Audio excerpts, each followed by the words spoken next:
Dan Cameron exemplifies a watershed moment in the history of curating, as he was instrumental in redefining the role of the curator in the 1990s. Working through prolific research and real immersion in the world of artists, he has carved out a new space for the critical and creative thinking behind exhibitions, raising the stakes for the curatorial role through new expectations of depth. Dan's work questions politics, history, language in the global perspective. So Dan started out in downtown New York in the early 80s as a freelance curator. During that time, he produced several radical shows that explored the very earliest effects of globalization, including extended Sensibilities at the New Museum in 1982, Cocido y Crudo at Musea Reina Sofia in 1994. And he then worked as a senior curator at the New Museum from 1995 until 2006, where he focused on solo exhibitions of a widely diverse selection of international artists. At the end of his time at the New Museum, Dan began exploring the idea of the biennial. He was the organizational force behind the 2006 Taipei Biennial Dirty Yoga. In 2008, he took a role as a guest curator at the Orange County Museum of Art, the Brooklyn Academy of Music, while also simultaneously teaching at SVA's graduate program. One of Dan's most ambitious recent projects is the U.S. Biennial Incorporated, which has helped cement the idea of the biennial as a contemporary art practice in North America. U.S. Biennial produces Prospect New Orleans, which brought the first large-scale contemporary art event to New Orleans. Much of Dan's genius lies in his ability to contextualize and recognize far-reaching patterns that have previously been left out of critical art discourse. To try and access some of Dan's processes, we wrote a piece entitled How to Be Dan Cameron. How to be Dan Cameron. 1. Challenge the idea of what is politically correct. 2. Dissolve false binaries and create new syntheses. 3. When thinking of the artist, do not touch, see, feel, hear, or taste them. Contextualize them as though they do not exist for the gratification of our senses, but for the globalization of experience. 4. Let me tell you about New Orleans. There is too much to say about New Orleans. 5. The biennial is a tool for diffusing hierarchies. 6. When thinking about institutions, never forget about the small, the short-lived, the unrealized. 7. Disassociate your personal and national understandings and assume the perspective of the other to counter processes of othering. 8. Keep it interesting. Think about the local and the universal as not being separate from each other. 9. Contact and exchange creates a feedback loop. It is unproductive to only speak of roots and origins. 10. As a curator, do not forget you are an artist too. Live your life according to your practice. Your environment shapes your art. And it is my honor to welcome Dan Cameron.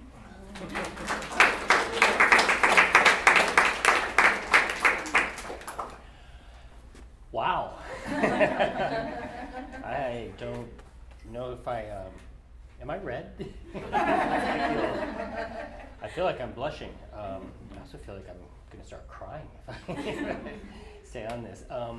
Look, it's really an honor to be here. I love this program. I'm in awe of Amelia Jones. There's so many great people in this room. Jennifer West just walked in. I mean, it's amazing. And so I just walked in just like that. And I'm just really excited to be here to talk to you because I feel like I feel actually that in recent months I've kind of achieved a certain degree of clarity that I was looking for, and I wanted to shape this talk around that idea. In essence, what I'm going to be doing is just sort of telling you what I've done as a curator, but I'm trying to shape it and mold it in a way that I feel that makes sense, partly because it's starting to make sense to me in a way that it didn't before. Lights, please. So one of the peculiarities of the curatorial endeavor that has become more interesting to me in recent years is the notion that the most specialized aspect of what we do, the exhibition, possesses no lasting form. An exhibition is, at its essence, a temporal event lasting from a few weeks to a few months, at which time it is usually replaced by another exhibition, and the cycle continues ad nauseum. Ideally, a catalog exists in the exhibition's wake to extend the curator's arguments and insights deeper into the realms of history and/or theory, and hopefully there are some reviews in the newspapers or art magazines, not to mention some shifts in people's opinions and knowledge about the subject at hand. But whatever primary sensorial experience that we are to gain from actually seeing the exhibition must take place while one is actually in the work's presence. Now, this characteristic of impermanence stands in contrast to the things we curators most cherish, which are the works of art themselves. As a rule of thumb, the greater the artwork's value, the greater the effort we are willing to expend collectively to ensure its longevity. That is why we have museums, old and new, stuffed to the brim with more art than they can ever manage to show in a number of lifetimes. As a civilization, we simply can't bear to part with this stuff, so we expend ever greater amounts of our resources in ensuring that our best collections are cared for, monitored, and, when necessary, restored to a pristine state, maintaining a form of perfect beauty through the ages. Then, as civilians, or some approximation thereof, we go on vacations and research trips that take us to see these accumulated treasures of other cultures and sometimes even help them to preserve the jewels of their civilization for their coming generations. Of course, there are certain ways that a curator's work can be relatively permanent, for instance, when he or she helps create a sculpture garden or an important set of acquisitions for a museum's permanent collection. But essentially, curators are remembered for doing things that in essence can never be recreated. The fruits of their labors are as ephemeral as, well, fruit itself. Attempts have been made to recreate or reconstruct historical exhibitions, paging Harold Seaman, and they invariably seem like mummified, embalmed relics from a bygone era that might as well have been preserved in amber for the opacity that their image holds for us today. Which brings us to the subtext to the title of this talk. If the curator's work has no reproducible meaning, no original on which it is based, and no lasting form by which it can be appropriated for the purpose of, let's say, monetization, of what does its value consist? My somewhat hesitant response would be that the curator's role is to be as useful as possible, especially to the community in which she happens to find herself. And by useful, I do mean functionally utilitarian, in the sense that the curator's work should be able to be adapted by others for the purposes of bettering one's life, one's surroundings, and one's world. It is not simply enough to provide an insight into contemporary art, to have a good eye, or to be a tastemaker to a globe-trotting elite. You're not simply expected to put on a good show, but to actually change things, to shine a spotlight or shift the emphasis. You can be a provocateur and still be useful, but provocation is not always a change stimulus. And if the curator is not able to offer a concrete perspective on how the exhibition functions as a working model for other types of cultural interactions, then curatorial practice will start itself becoming an endangered species. If anything, the problem of the curator's usefulness has been exacerbated by the current economic overload that the art market is attempting to sustain, with the transaction of money for art becoming the sacred bond that holds the rest of it all together. Those whose attentions are not focused on the space of that transaction increasingly appear to be missing the point. Museums have become reflections of the art fairs. Auctions compete with galleries for the biggest share of the market. Magazines are places where ads are sold. Graduate programs are expected to serve as trade schools.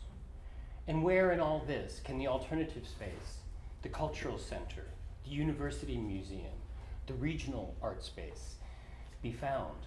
The obvious answer is they can't. And they probably won't be for some time, which means, to me anyway, that the entire field of exhibition making is being compelled to shift its own center of gravity to meet the potentialities of a public that is, in theory, ready to engage dynamically with contemporary art, but is not necessarily eager to enter a museum in order to do so. Once again, new art has to find its public, and it's not going to do so at Art Basel Miami Beach. One of the reasons my musings took me in this direction is because I've been trying to make sense out of my own curatorial approach. I know that sounds narcissistic and vain, but year after year, I've become gradually more aware that there are certain models of working that I'm drawn to, certain approaches that seem far preferable to me than others. But I haven't always been clear to myself as to why I was self-selecting in a particular way. About a decade ago, in the midst of early preparations for Prospect New Orleans, I began to ask myself if I actually had a thing for public service? Or was I some kind of masochist for wanting to take on such an extraordinary, challenging ordeal without even being certain that it would work? So it was at that point that I began to respond to myself and others in terms of how the project had to provide benefits, the curatorial project, that is, to give people hope and a sense of renewal. It wasn't the exhibition precisely I was referring to, it was art itself. And it wasn't that I was demanding that artists make their art in a particular way, but that curators, like myself, began thinking of it in a different way. And that led us to this moment tonight. I'm not claiming that art is or needs to be useful, at least not in the sense that's usually understood. In fact, art can be completely useless, as we all know, and still have profound consequences for its viewer, just as it can be overflowing with humanitarian purpose and still register as banal. So I've started just by throwing up a little information about extended sensibilities. This was my first exhibition. I was a mere child when I did it. I proposed it to the new museum after having volunteered there for a series of months. And the exhibition was highly polemical. My first opportunity to do something that actually was written about in the newspapers was something of a scandal, in the sense that I found myself as a young curator in the midst of two opposing forces. A lot of the art world, pre-AIDS, did not want anything to do with the issue of sexual identity. Being in the closet was a very important way that the art world functioned. And the idea that someone would actually make that the content of an exhibition was sort of ripping away the curtain at a time when people weren't ready. And of course, at the other end of the spectrum were the sort of the gay and lesbian alternative scholarship universe, which was small, but very, very dynamic and feisty. And I met a lot of them, but I didn't exactly clear what I was doing with that group. And so as a result, a lot of the criticism that the exhibition was subjected to at the time was really coming from friendly fire. It was coming from people who didn't understand what it was that I thought I should be doing. So I don't want to linger on extended sensibilities right now. What I want to do is move forward a little bit with my first large exhibition, international exhibition, pardon me. I started getting very interested in Spain for reasons, well, for contrarian reasons. At that time, if you went to Europe, you were, of course, expected to go to Germany, France, Italy, or England. Spain, on the other hand, was not that long after the dictatorship of Franco. It wasn't a place that people were necessarily going to for contemporary art. So I went there because I wanted to do research that didn't duplicate the research that other people were doing. So by being involved with the contemporary art scene in Spain, I found myself drawn into curatorial proposals like the one that happened at La Caixa in 1986. I had actually proposed an exhibition to the Museum of Contemporary Art at the University of Madrid, which kind of languished for a little while, and during its period of languishment, of course, the entire style in the neighborhood had changed dramatically. So instead of doing an exhibition that was, showing, I don't know, Suco and Futura 2000, what I was doing was proposing an exhibition that was about Jeff Koons and Sherry Levine. And El Arte Su Doble, which was the exhibition, wound up being, a hit, in part because of the fact that people were not expecting a major new exhibition about the latest developments in American art to be landing in Spain. Usually Spain was where things went to long after they had circulated through the rest of Europe. So just to give you an idea of what I was doing, I didn't really know whether this generation was going to last, but I did know that for me they were presenting a set of questions about the meaning and structure of art that hadn't been asked, at least not in my memory. So this was after the entrance of the exhibition. When you walked into the first room of the first space in Barcelona, you saw to the left in 1982 Barbara Kruger, and to the right in 1986 Peter Halley, one of his Dayglow Windows series that are actually depictions of cells with bars on them. Also in Arte Su Doble was Tim Rollins in KOS, who had a collaborative group in the South Bronx made up of mostly school children who studied art with him. And then Sarah Charlesworth, one of the earliest and I think one of the most profound photoconceptual artists who had been co-editor of The Fox, with Joseph Kosuth going back to the early 70s, had re-emerged in the mid-80s as one of the most interesting members of the post-pictures generation.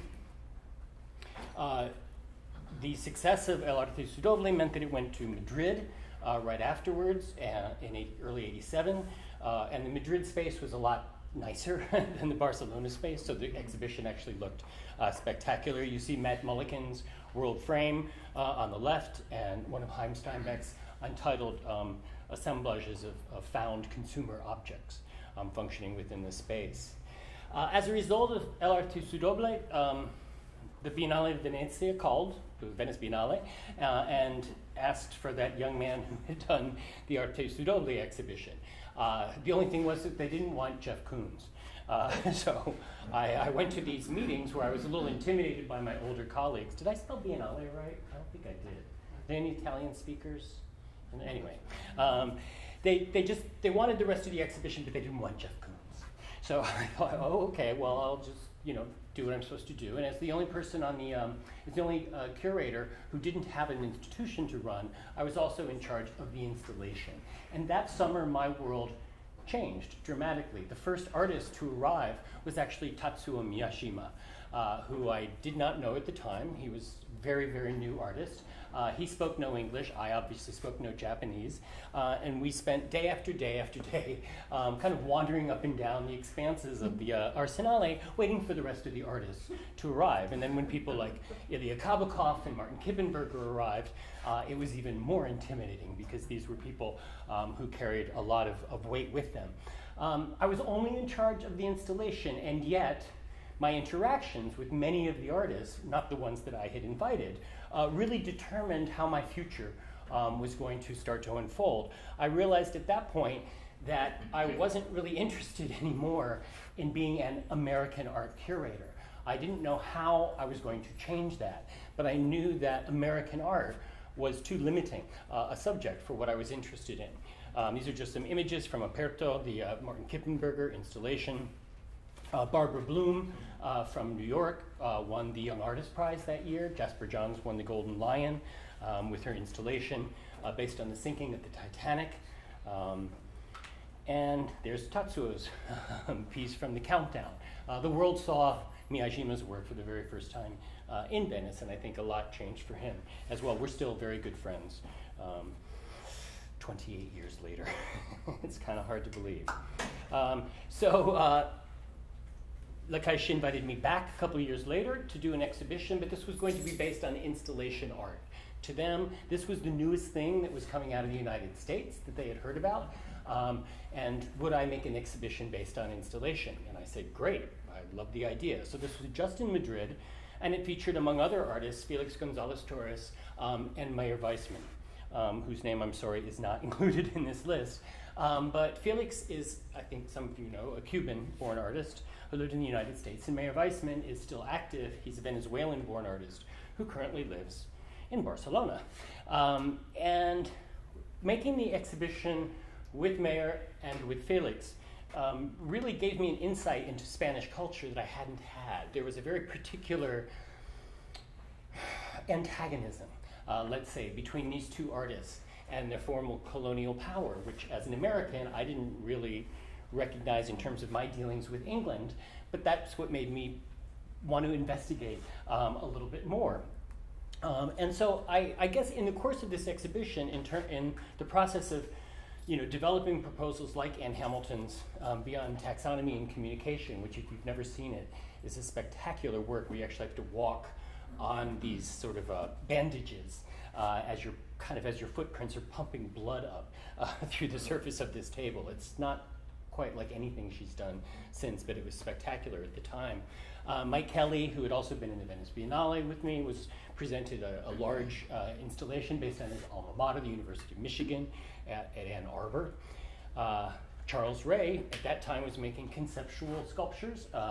His backwards turning merry-go-round, which moved very, very slowly in reverse and kind of gave you this feeling of nausea as you watched it. It was kind of like watching a movie stop and the celluloid burn in mid-frame.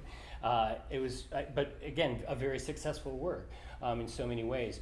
Christian Marclay, whose work I'd become a big fan of, at the time was really not making any sculpture or any kind of video or anything like that. He was a DJ, and he was doing sound work.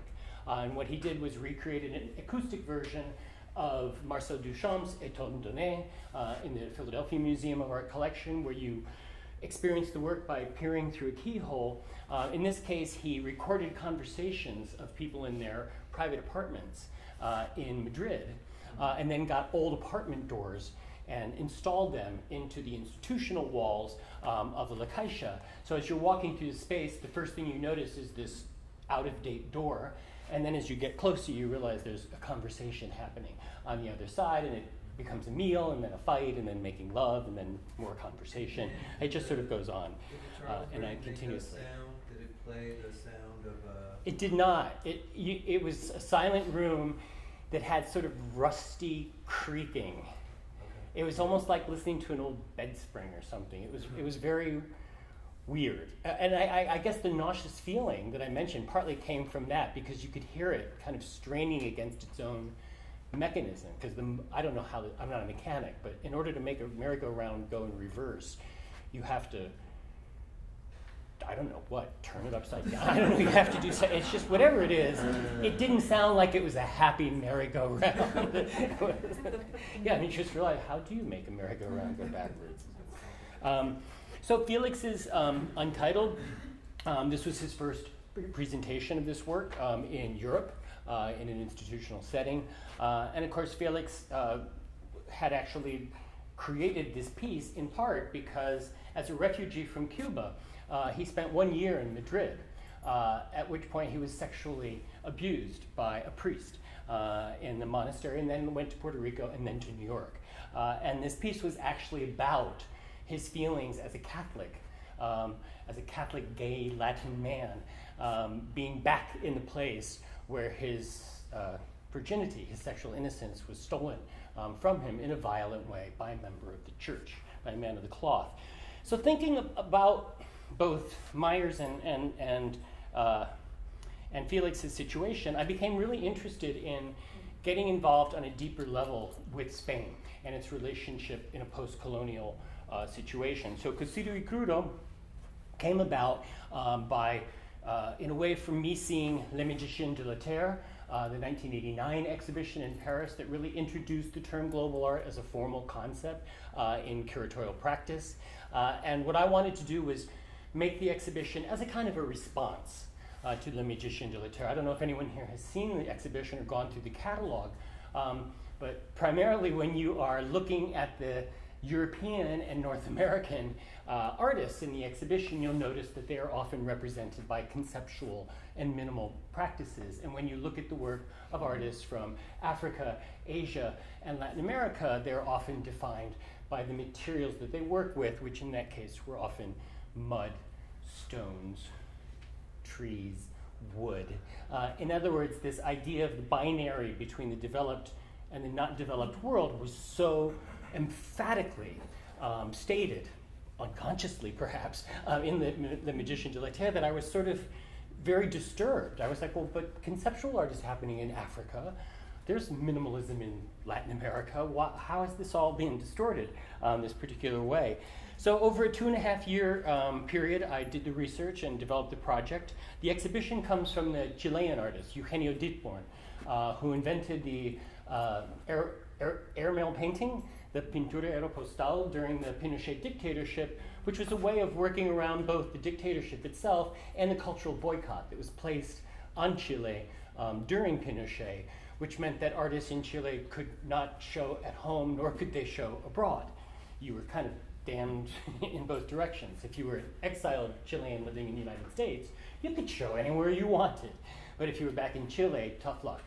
So what Ditborn did was invented this system so that he could use the official postal system of the state apparatus of Chile to sneak his way into international exhibitions, beginning in Australia, later in Europe, that Chilean artists were really not supposed to appear in. So in visiting his studio in the early 90s, we started playing around with Levi-Strauss's The Raw and the Cooked.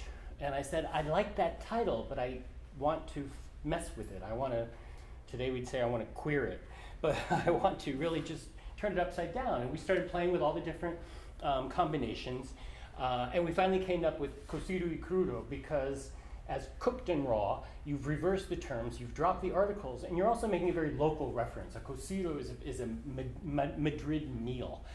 It's held during midday. There's a lot of garbanzo beans and pork in it, and it's the kind of meal that you eat and then take a really, really long siesta afterwards.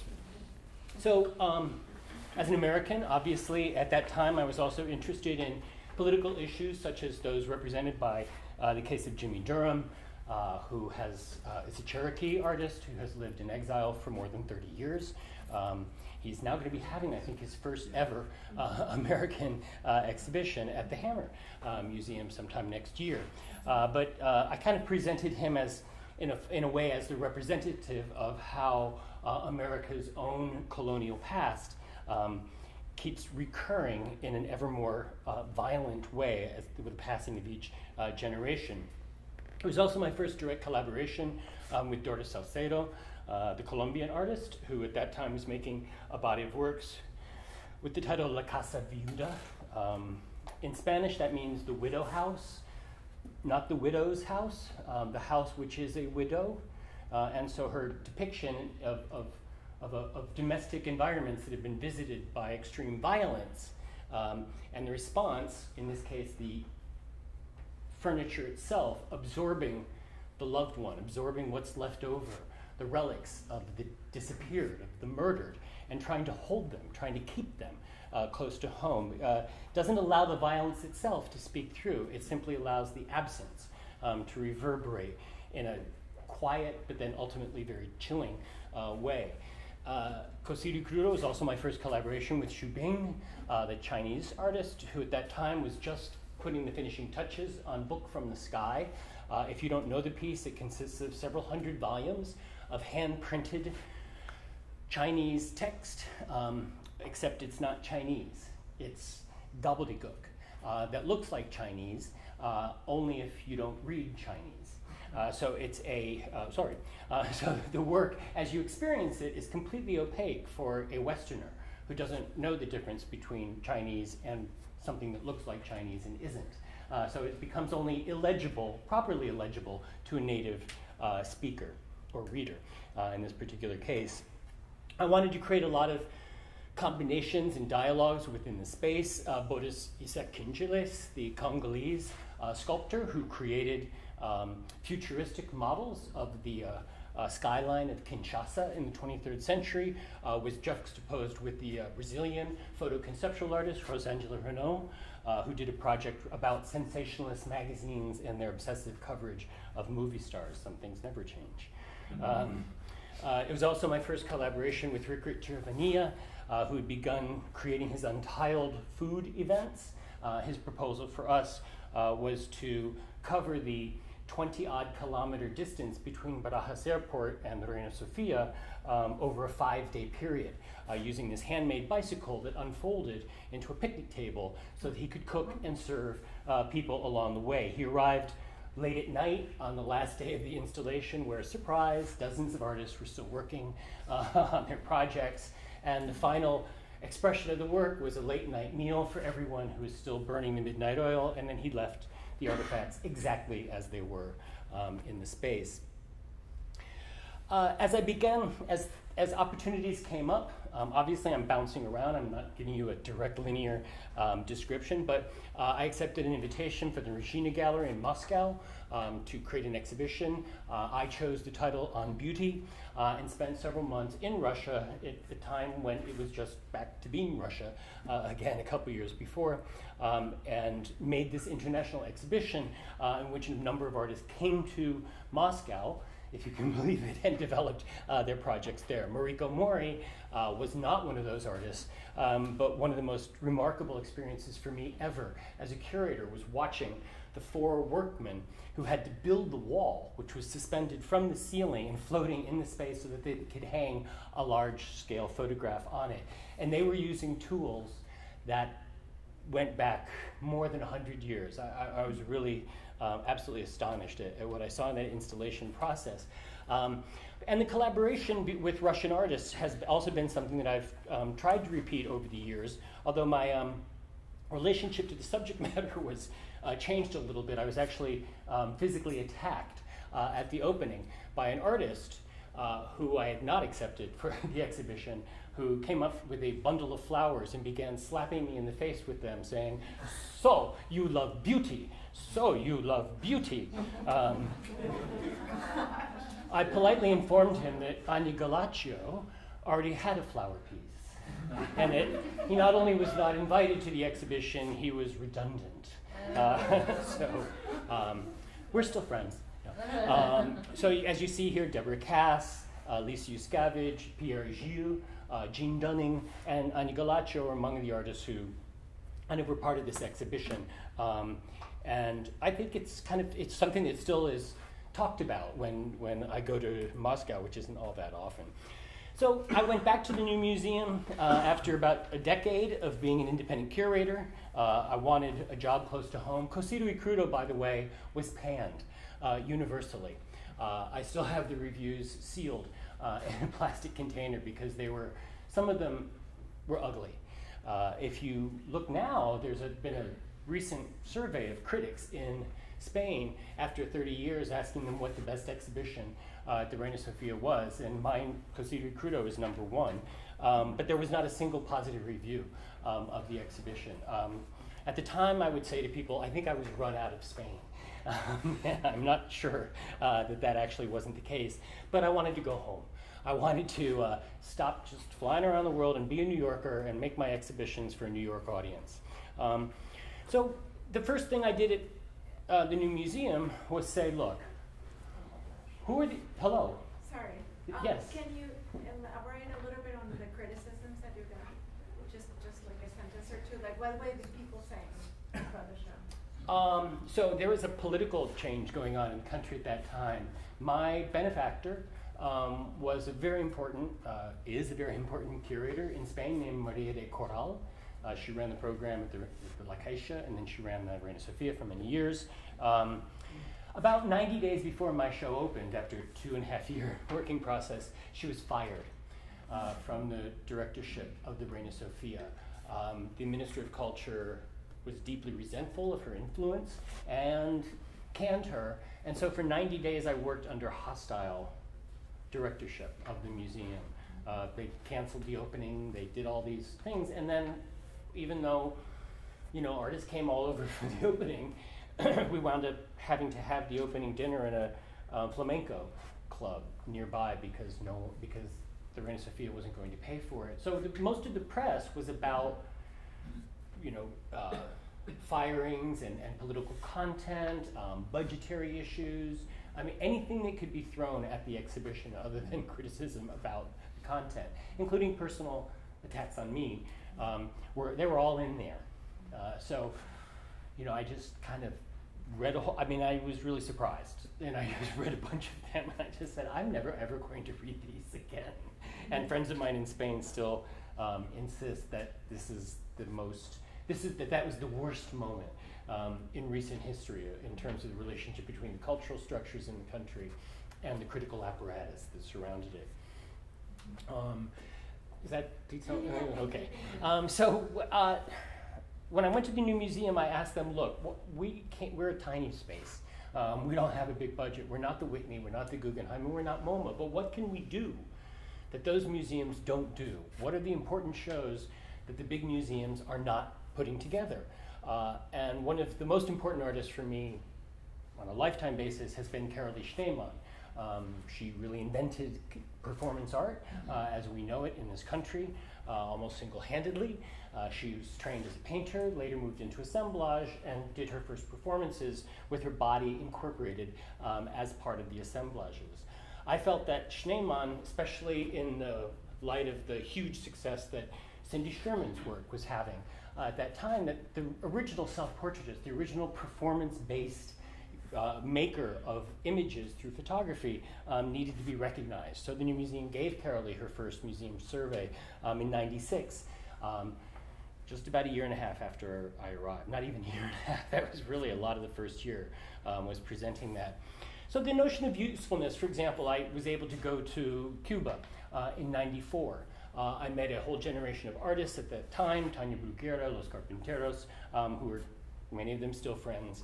And I wanted to invite Cuban artists to New York to present at the New Museum because it was so difficult and so frowned upon at that time that I just thought, well, you know, the Whitney can't do it, so we can. In fact, we had a curator from Cuba, Gerardo Mosquera, who was an adjunct curator that was almost never there because he was almost never allowed permission to enter the country. But he was our adjunct curator, and we worked on a lot of these projects together. I'm very proud of having invited Ravani Neuschwander, the Brazilian artist, to make her first installation at the New Museum. It was hundreds of skins of garlic bulbs suspended from very almost invisible nylon cord, so that as you move through the room, everything started spinning around you very rapidly. I also felt that a lot of New York artists who had been important and impactful in the 60s and 70s were kind of sidelined in the 80s and the 90s. In Cocido y Crudo, I had worked with Faith Ringgold. I'd gotten very involved with her series called Dancing at the Louvre, in which she sets out to rewrite the history of modern art in Paris through a fictitious character, kind of a self-portrait, who goes to Paris and is the black model in Mesdemoiselles d'Avignon. And she goes to Gertrude Stein's studio, and she goes to Matisse's studio, and she hangs out in cafes in Montmartre. And so all of these stories are from the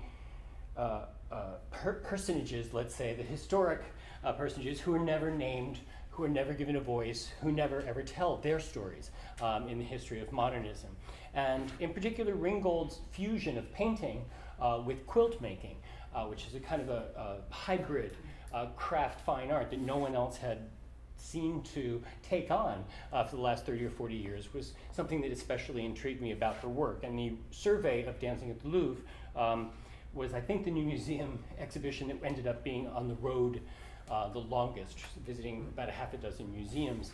I put together a Martin Wong retrospective in the last year of his life. I knew he was dying. He was a very good friend of mine who lived on the Lower East Side. And I did it for Martin, and I kind of did it for his mother, who is still alive and living in San Francisco, and had been taking care of her son and really keeping Martin alive for the last year of his life. So his kind of full-blown survey happened at the New Museum in '98, and I'm very delighted to tell you that last year the Bronx Museum did a real retrospective that was fully researched and kind of was able to really give it the full museum treatment in a way that we were really not able to at the time.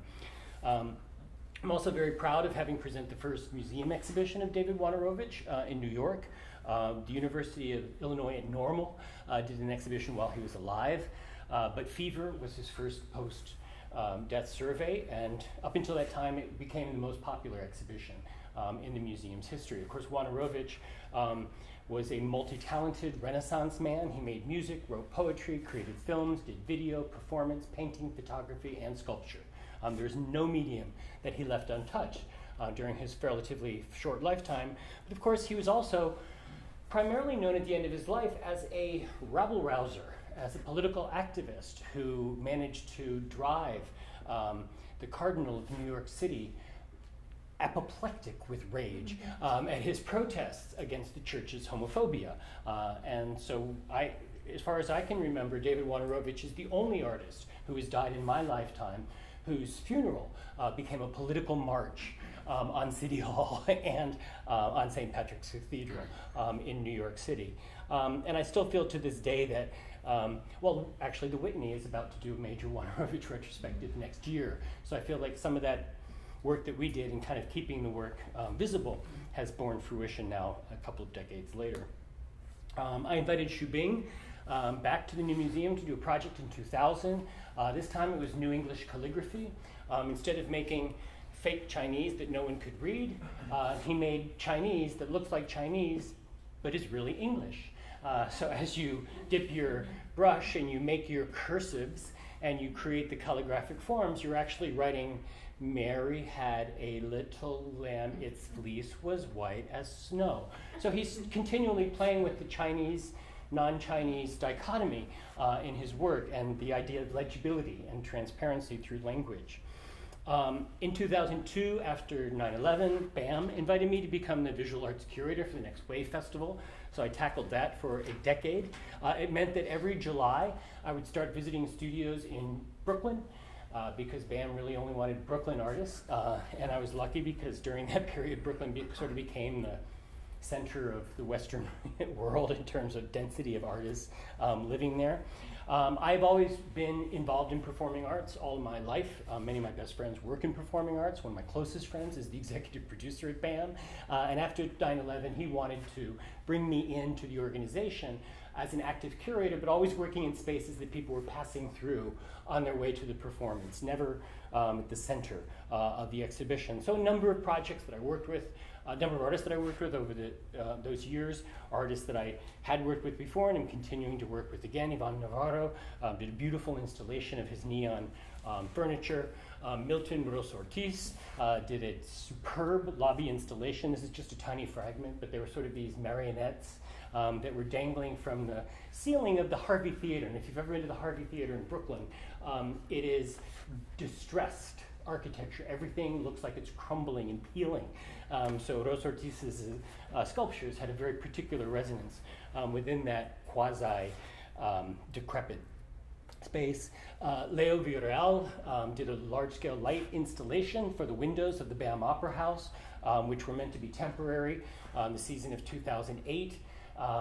By 2010, they were on long-term loan. By 2011, they had been repaired once. I think by 2014, they had been repaired for a second time.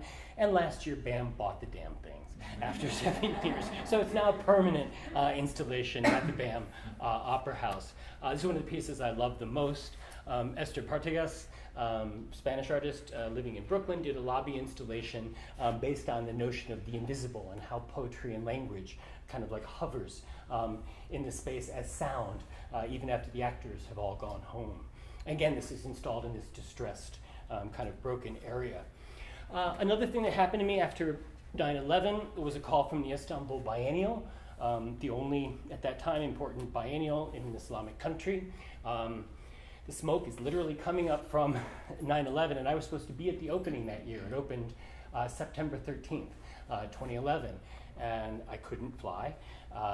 No one could. And a few months later, the phone rings, and they said, "Hey, Dan, what about doing the next one?" You, an American. And I was very involved at that time in trying to prevent the build-up to war, the kind of steady drumbeat that was going on at that time. I felt that Islamophobia was becoming, and had already become, a very serious problem in civil society in the United States. Can you imagine today if we'd only known how bad it was going to get? And so I decided that what I wanted to do was make an exhibition that was about the politics of the build-up to the invasion of Iraq. Kind of a foolhardy thing maybe to have done at the time, but I also knew that, you know, Turkey and the United States are important allies, or it certainly were at that time. The Turkish public was already 95% against the war. That figure went up after the invasion.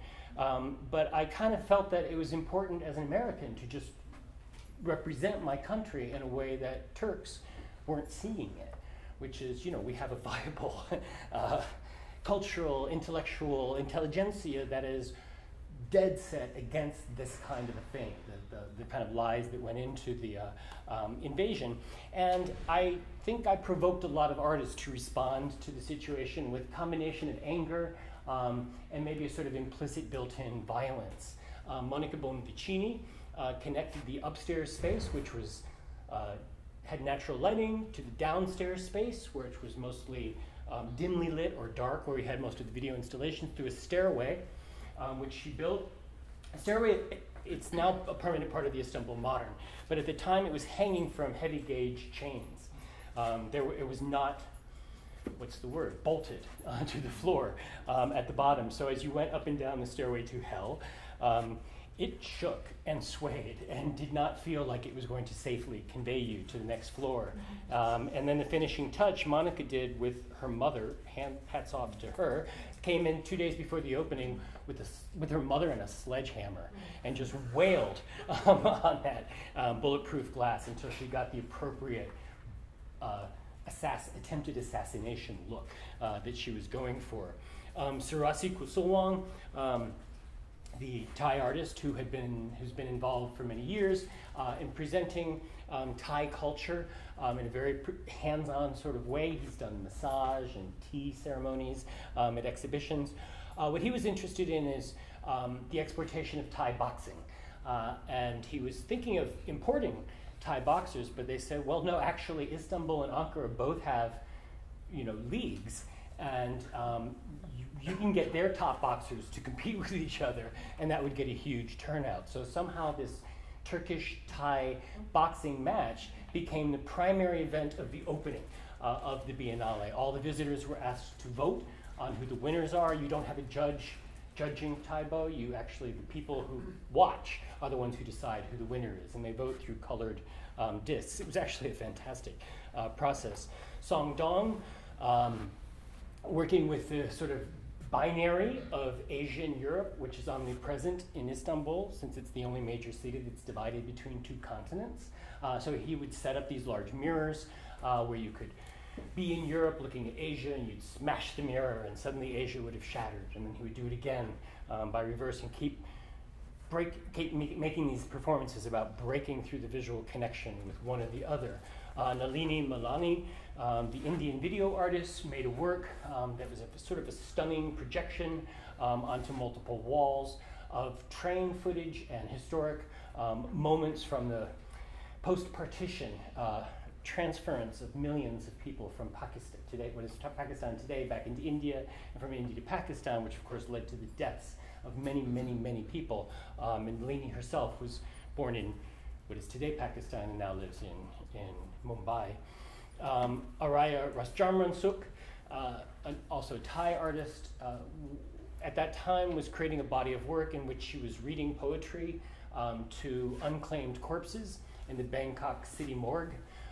And this was the piece that, well, I don't want to say it almost didn't happen, but the sponsors of the biennial were very concerned that the Erdogan government, which had just come into power and was promising an increasingly Islamist profile, and replacing the directors of the Hagia Sophia, which is where the piece was presented, with more and more religious-looking fellows, they were sure that this was going to be rejected. And they said, no, if they reject Araya, everything falls apart. And I said, but they're not going to reject Araya. It's a Buddhist work dealing with Buddhist principles of death. They will understand this.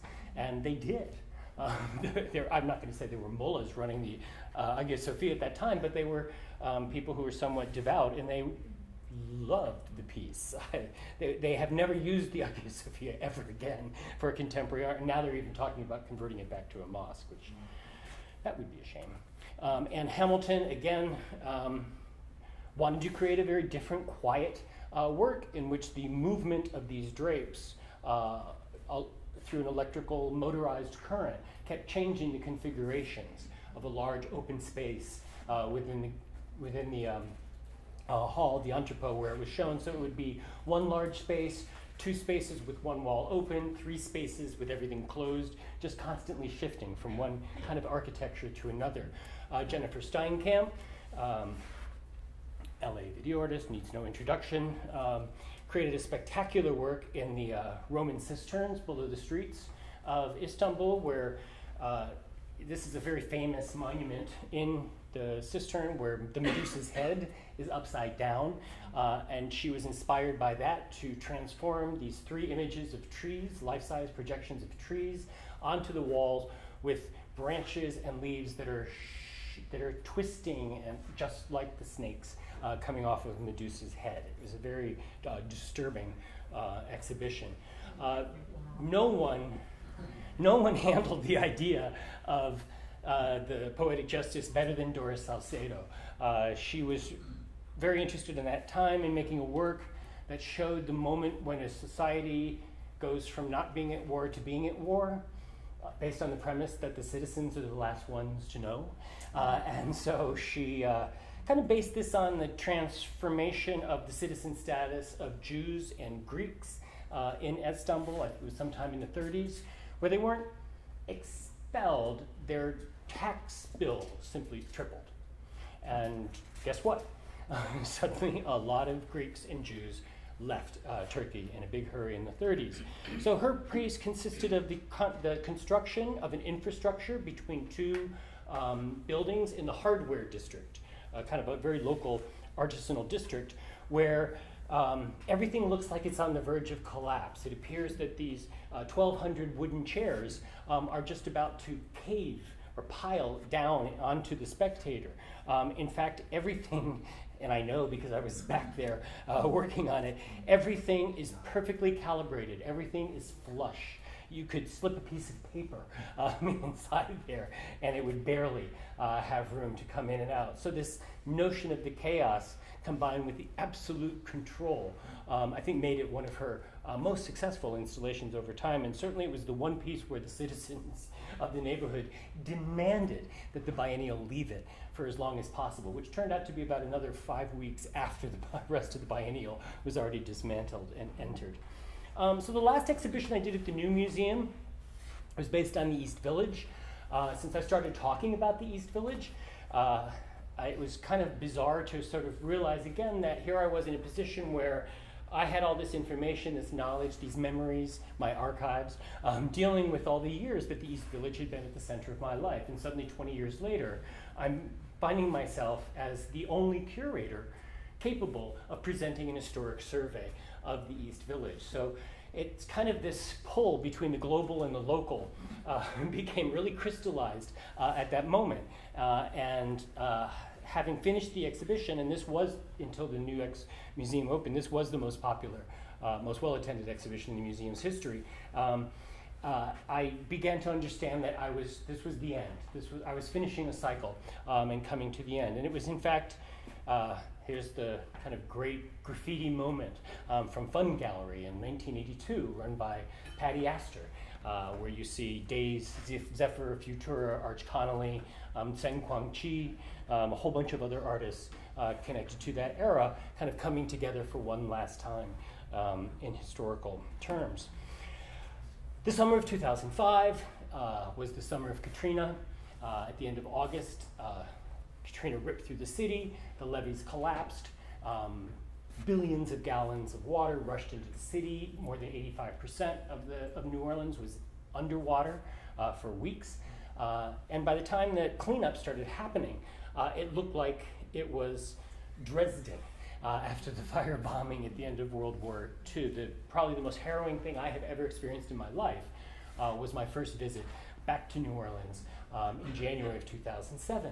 To just, you could drive through the lower Ninth Ward, and as far as you could see, it was nothing but abandoned houses and destroyed neighborhoods, many of which are quite similar today, 11 years later.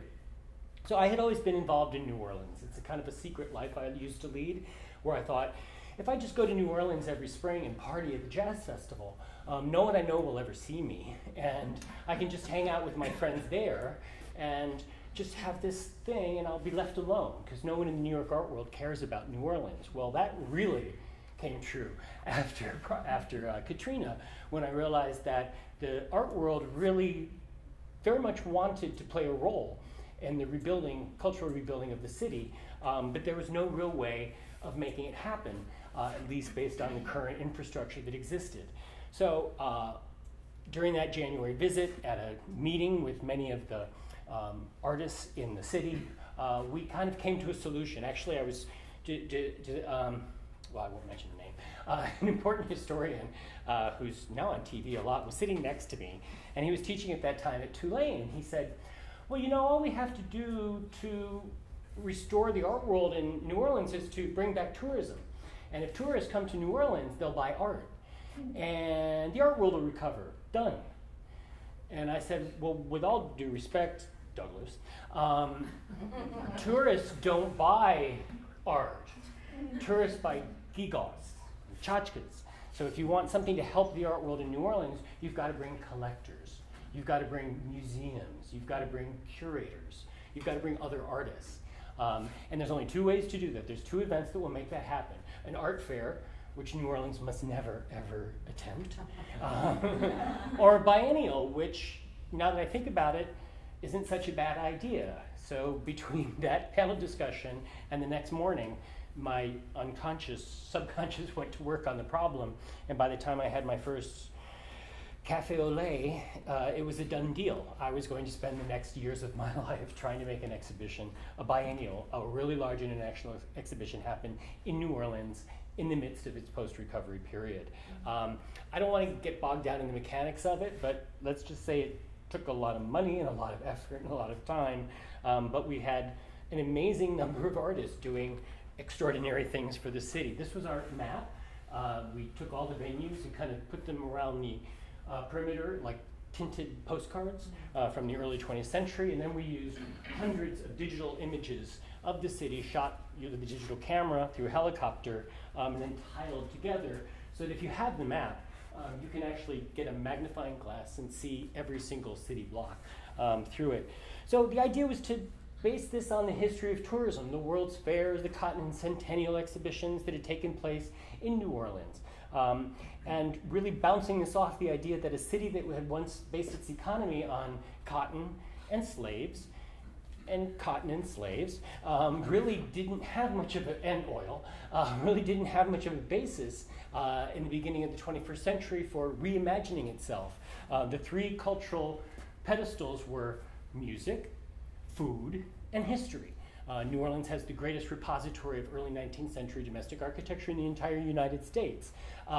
I felt that we could have a fourth leg in there and that it would be contemporary art because my friends in New Orleans were the artists. And I felt very sure that they were good enough and that they merited the kind of attention that this sort of an exhibition would bring. So we're just going to kind of rip through some of these images. I think some of you probably know many of them already. Leander Ehrlich from Argentina made this particularly poignant work called Too Late, No Escape. The section of the window from the outer exterior of the brick building that's held in place. Somebody managed to get out, but the house is gone. So what was the point of escaping if the house is no longer there, even as a presence? As grim and depressing as this work was, it was the first work acquired by the New Orleans Museum of Art Sculpture Garden to be placed in as a permanent memory of New Orleans. Of course, your own Mark Bradford came to the Lower Ninth Ward to make it his first monumental sculpture ever, a giant 3-story arc intended to get people out of the Lower Ninth Ward. I remember him telling me while he was watching on TV the botched attempts to rescue people in New Orleans. He was just like, well, just build a goddamn arc. And then when I called him, he was like, I'm going to build that arc. That's what we're going to do. And it was on what was formerly one of the busiest streets of the Lower Ninth Ward, and at that time it was just ravaged, deserted with neighbors. Virtually 80% of the housing stock had disappeared in that part of town. Nari Ward transformed a Baptist church, which is called the Battleground Baptist Church, into this sort of spectacular display called Diamond Gym, in which a bunch of crumpled gym equipment is held into place by a welded steel diamond shape. It's surrounded by reflecting foil and accompanied by the sound of Tina Turner doing Buddhist chanting. That's when you get inside. As you enter the space and you see it, all you see from the outside is a bulletin board. You actually have to get into the space before you see the interior of the work. Paul Valinsky made a wonderful piece, which was a FEMA trailer, converted it into an entirely passive energy run artist emergency response studio, so that the next time there's a disaster, the artist can be there with the first responders. They don't need electricity, they don't need gas, they can just get there. Why an artist needs to be on the scene first at the time of an emergency is something that is left for the rest of us to ponder. Wangeshi Mutu transformed the home of Miss Sarah, who lived across the street from the L9 Art Center in the Lower Ninth Ward. First, during the exhibition, she made a framework of the house that Miss Sarah had commissioned using her insurance money. And then after the building of an inferior foundation and having her contractors abscond with all her money, she was left penniless with a bad foundation, living in a one-bedroom apartment in Metairie. So what Wangeshi proposed was that she would create this installation, which basically covered the framework with Christmas lights, so that when you drove by at night, all you would see is a ghost of the house that was never built. She made 2 prints, sold them through her New York and LA galleries, took all the proceeds, put them in the Miss Sarah's Fund, and then by Easter of 2009, voila, Miss Sarah not only had her own house back, it was better and more beautiful than the one before, and she insisted on having that ratty old P1 sign still leaning against the porch for the housewarming. Brad McCallum and Jacqueline Terry, collaborative team, no longer collaborative team based in New York, used the Montgomery bus boycott of 1956, Martin Luther King's probably first really impactful mass civil service action, and used the fairly recently discovered mugshots of all the participants as the basis for work in which each portrait is a double portrait. The mugshot is behind in black and white, and on the front are a number of paintings that they commissioned in China, in which the same person is depicted as a revered ancestor, as someone who is now cloaked in memory and love and kind of robed in sort of immortality, if you will, and remembered not as criminals, obviously, but as people who are the heroes of their society. Gajin Fujita, from here in New Orleans, from here in LA, was in New Orleans one night when the Saints won a home game, which if you've ever been in New Orleans when the Saints win a home game is like nothing else you've ever experienced, because from 1 minute to the next, the entire city goes out onto the street and starts partying. I was there the night they won the Super Bowl, and it was instantaneous, the transformation of the city. He was inspired by this to make a giant mural of the Saints as a sort of a futuristic logo with a troubadour kabuki leading them. Who knows what kind of branding hybrids took place in the intermediate steps, but somehow it's still the Saints. This is now in the permanent collection of the mayor of the city of New Orleans. One of my favorite collaborations was Navin Rawanchakul, who for several years had been working with something called the Navin Party. Navin is not a Thai boy's name, it's an Indian boy's name, and so like a lot of boys and girls, he didn't like his name growing up. He felt his parents had saddled him with a bad name. Because if you don't know anyone else with the same name, it's a drag. So he has spent several years trying to find other unhappy Navins. His participation in the Shanghai Biennial, I'm not joking, in 2008 was an homage to Navin Cho, a taxi driver in Shanghai who ended up having the Little Red Book of Navin published in his honor. And Navin was trying to find a Navin in the wake of Katrina.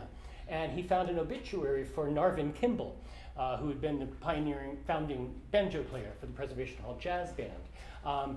But in this particular obituary, the R had been left out of Narvin's name. And so Navin was really excited. He was like, I found one, and he's a musician. And we were like, well, that's close enough.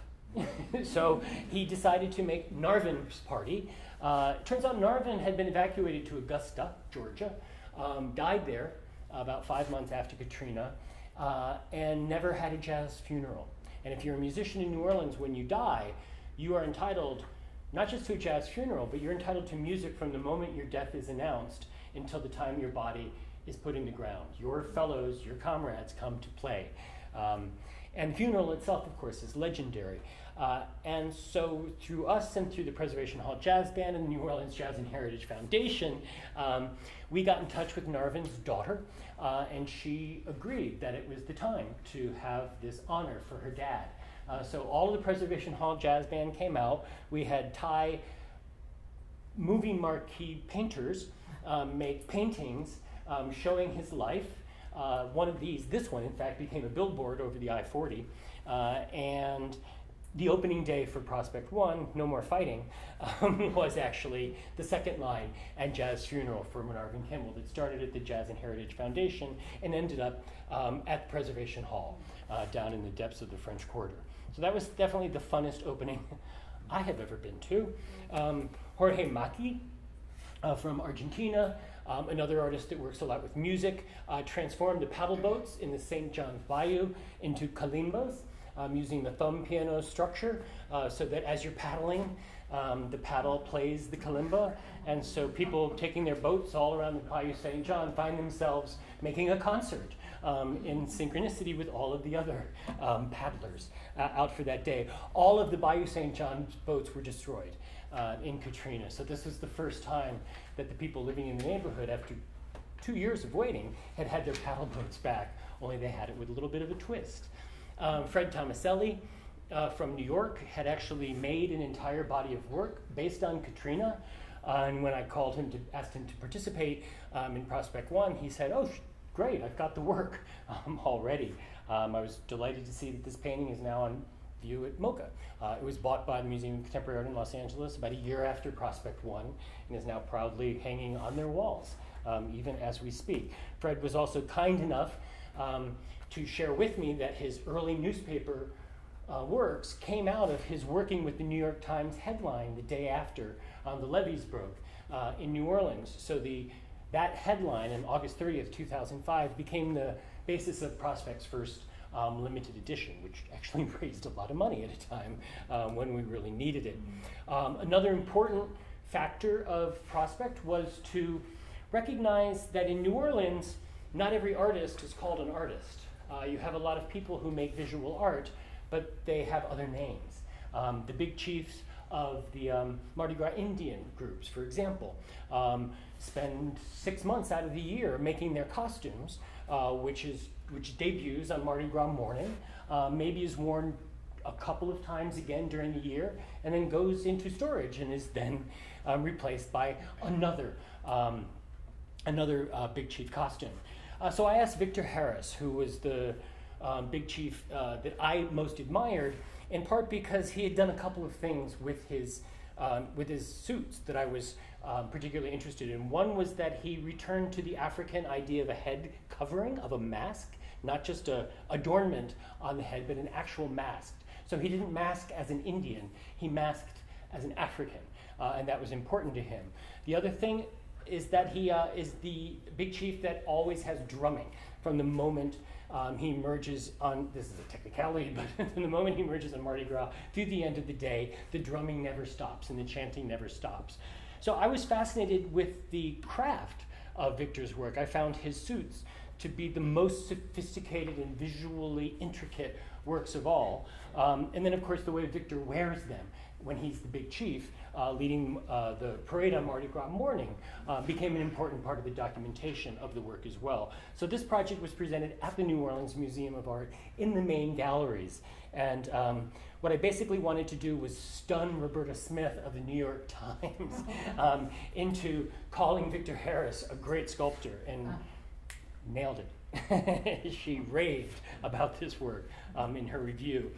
So much so that when I did Prospect 2 3 years later, the first person I called really was Nick Cave, because I knew that Nick's work came so much out of West African, Caribbean, but in particular New Orleans Mardi Gras Indian traditions. And it was the first time he'd ever presented his work in New Orleans. And I can tell you, he made a lot of new friends from people who had already heard about this important artist in Chicago, who was kind of a missing link to their own practice. Joyce J. Scott, performer and sculptor from Baltimore, who works also with craft materials, mostly glass and beads, created this rape victim who was tied and bound to a tree in front of Newcomb Art Gallery with her entrails sort of dangling, actually quite spectacularly, since they're all woven glass from the trees. She was someone who really adapted her practice, particularly to the history and institutional structures of New Orleans. Pavel Wojciech, who's actually presenting his newest film in LA for the next couple of weeks. I don't know if you're aware of this. It's called The End of Life. But he made a 360-degree projection at Delgado Community College called Below Sea Level, where he went to everywhere in southern Louisiana that was technically below sea level and filmed constantly at the horizon level, so that as you're watching this 360-degree film, you really yourself feel like you're on the verge of toppling over into the ocean. Another invitation extended to Jennifer Steinkamp kind of transformed the Beaux-Arts doorway, this ceremonial portal at the base, at the meeting point of a stairwell. The door actually never goes anywhere, it's just a portal. She transformed it through a projection into this sort of stepping off point into a sort of more science fiction environment.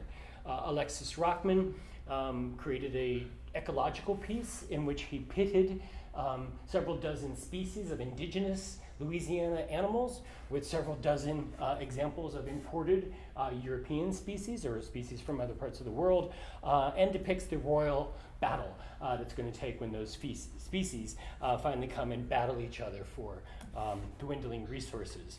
Prospect 2 was also the first time we had invited projects. Michel Dubrun came from Montreal, Canada, and created this huge star-like structure using typical neighborhood lampposts from different parts of the city of New Orleans. And Don Didot, I think, made the most spectacular work, a multi-level phantasmagorical tribute to the goddess Fortuna from John Kennedy Toole's novel, A Confederacy of Dunces, the most important book ever written about New Orleans, if you've never read it. And what she did was kind of used all the local talent to also produce a kind of a bounce opera, a bounce music opera, based on the idea of the Confederacy of the Dunces. And at that time, the little-known local entertainer, Big Frida, stepped in and agreed to play the goddess Fortuna. So I think that was Big Frida's first and last opera performance in Prospect 2. And Francesco Vezzoli was kind of stunned to learn that the Piazza d'Italia, Charles Moore's postmodern masterpiece, was in New Orleans, and that it was actually under neglect at that time. So he decided to create a full-size statue of Sophia Loren, who is, of course, Italy's great emissary of the 20th century, holding one of the train station from Giorgio de Chirico's original Piazza d'Italia painting from 1912, I believe. And this bronze statue was also gifted to the city of New Orleans at the end.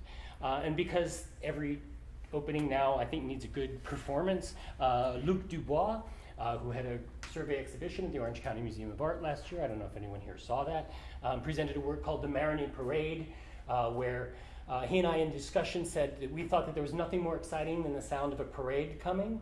You know, when you first hear the drums, and then you start to hear the brass, and then it gets a little louder. And he said, you know, the only thing that's more exciting is 4 parades coming all at the same time.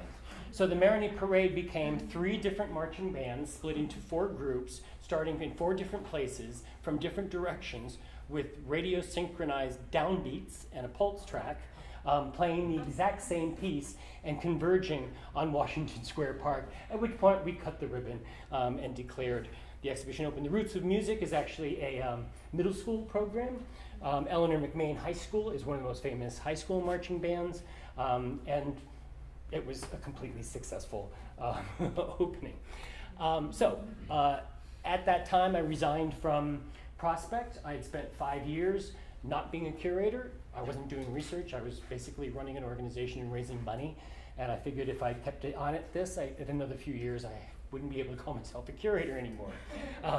So Orange County recruited me to come and be its chief curator, where I began in January of 2012. And I organized 14 exhibitions until I was told last March that I didn't have a job anymore, along with about a third of the staff of the museum on the same day. But the usefulness idea continued because one of the things I wanted to do was to say, look, after Pacific Standard Time, you don't need a California Biennial. This is before the Hammer had borrowed the concept of a California Biennial from Aqua. But I said what you should be doing is presenting a contemporary survey that looks at Los Angeles as part of the Pacific Rim. So the California Pacific Triennial, which was the 2013, the first and the last triennial, was an effort to bring in artists from, I believe, 17 countries, including Thailand, Korea, China, Japan, Australia, Peru, Chile, Honduras, Guatemala, Mexico, Canada, and the United States. This is Hugo Crossway from Tijuana, presenting a series of his Tijuanerias. His project for the biennial, for the triennial, was actually a little bit more elaborate, but this was the body of work that led to it. I had just come back from Gwangju, where one of my favorite artists, Kim Baum, had presented a video that I was completely transfixed by, a video art lesson in making abstract expressionist paintings, where the instructor, it's not Kim Baum, it's an actor, shows you that this abstract expressionist painting requires the artist to lean in when applying the paint and to scream, so that as the paint is sliding onto the canvas, the molecules of the scream will be trapped somehow, and the viewer will know that pain and suffering went into this work. So we didn't just present the video, we also presented the painting as well. It's one of my favorite pieces by him, and he's one of my favorite artists working in Korea. Araya, who you remember from the cadavers in Bangkok, was now working on a project called The Village. As she's shown more and more in the United States and Europe and becomes part of the Western canon of Eastern art, or of Asian art, what Araya has decided to do is flip the script and bring full-size reproductions of great Western masterpieces to the village that she lives in just outside of Chiang Mai in northern Thailand. And she creates classes and conversations. In this case, it's a lot of rice farmers who are looking at the gleaners. And if you've ever seen the video, it's great because they spend at least 30 minutes trying to figure out what a haystack is. That's what rice farmers see when they look at the gleaners. And of course, watching the villagers just having lunch and then discussing the déjeuner sur l'herbe is priceless as well. The museum actually, by the way, Ockman acquired these works for the museum's permanent collection. We also invited Michael Lin, Chinese artist, who is brought up here in Southern California, never showed in Southern California, based in Shanghai, to make a site-specific mural involving dozens of volunteers and weeks of labor based on chinoiserie, which are pirated fake Chinese designs that were stolen by Europeans from China, sound familiar, and then pirated in Europe. So European chinoiserie were cheap knockoffs of the originals, which came from China, which of course was the center of the world and the world's luxury goods market during the 17th and 18th century. Just to put the shoe on the other foot, what Michael wanted to do was make this chinoiserie as an original new participatory artwork, and then of course at the end of the exhibition to erase it all, to go on with life as if the exhibition had never happened. And that was a very sad day for a lot of our volunteers, who we kept saying, no, we're painting it over, we're painting it over, we're painting it over. And then when we painted it over, they were like, how could you? How could you do that? Adan Vallecillo, young conceptual artist from Tegucigalpa, from Honduras, presented extraordinary work, a large, what looked like a minimalist mural, which was made of hundreds and hundreds of repaired inner tubes. The work examines the history of rubber production in Honduras, but also the impact of its current state of roads and tires, which, as the poorest country in the Western Hemisphere, you can imagine, just think lots of potholes. So what he's done is actually recycled these bits and pieces of people's laborious patching and repatching of their inner tube. When was the last time any of you patched an inner tube? Okay, all right, but for the rest of you. And of course, when you get right down to it, what you're looking at seems like skin, it seems like bandage. So all of the violence of the recent political history of Honduras is somehow embedded in a work like that as well. And I think this was one of the standout pieces that we presented. Other things that I tried to do at ACMA was deal with the collection itself.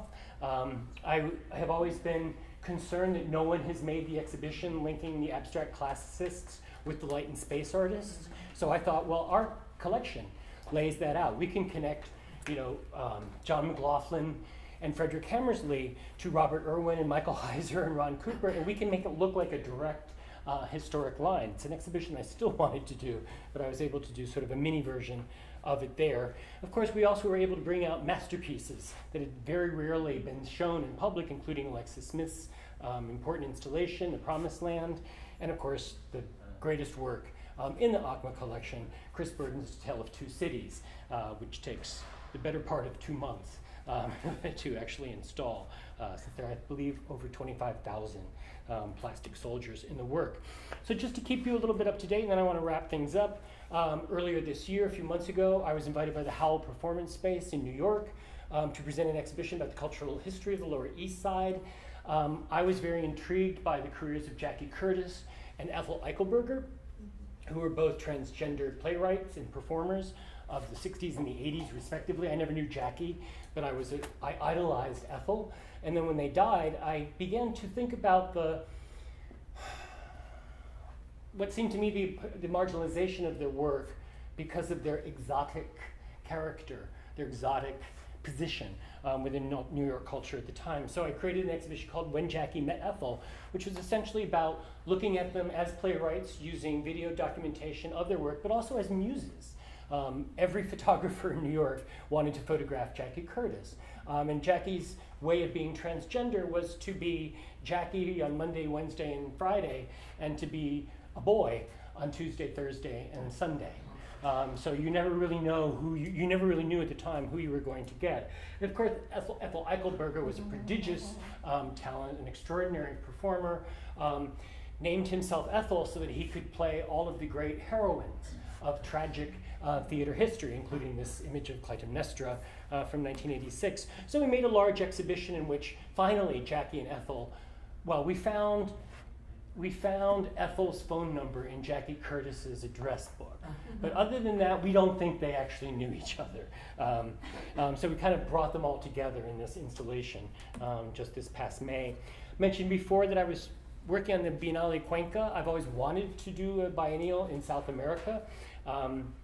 And they called right after I entered the semi-employed sector of society. And looking into the history of the Biennale de Cuenca, I began to understand that this was really a better choice for me than something like the Biennale de Sao Paulo, which is 5 times bigger and with a 20 times bigger budget. Ecuador is still very much a developing economy in many ways, and so I presented this idea of impermanence, the idea of work that really won't last, that is designed to slip away, to crumble, or to disintegrate. Richard Igby and Mary Lou Lemmy are 2 artists from Canada who are working on kind of reconstructing economy and world finance using very perishable cardboard, paper materials, things that are very flimsy and could collapse in the same way that the economy could at any minute now. Lucia Koch from Brazil, I'm working on doing an installation where she converts one of the main markets in Cuenca, which has holes in the ceiling. She's going to I'm using Spanish. She's going to cover those holes with colored gels and allow colored lights to come into the spaces. Karina Aguilera Skaversky duplicated her great-grandmother's journey by foot from a village in the interior of Ecuador to Guayaquil at the turn of the century. And so she's combined the images of her journey with period photos that her grandmother, not that her grandmother made at the time, she didn't have a camera, but period photos showing the same places that her grandmother went at that time.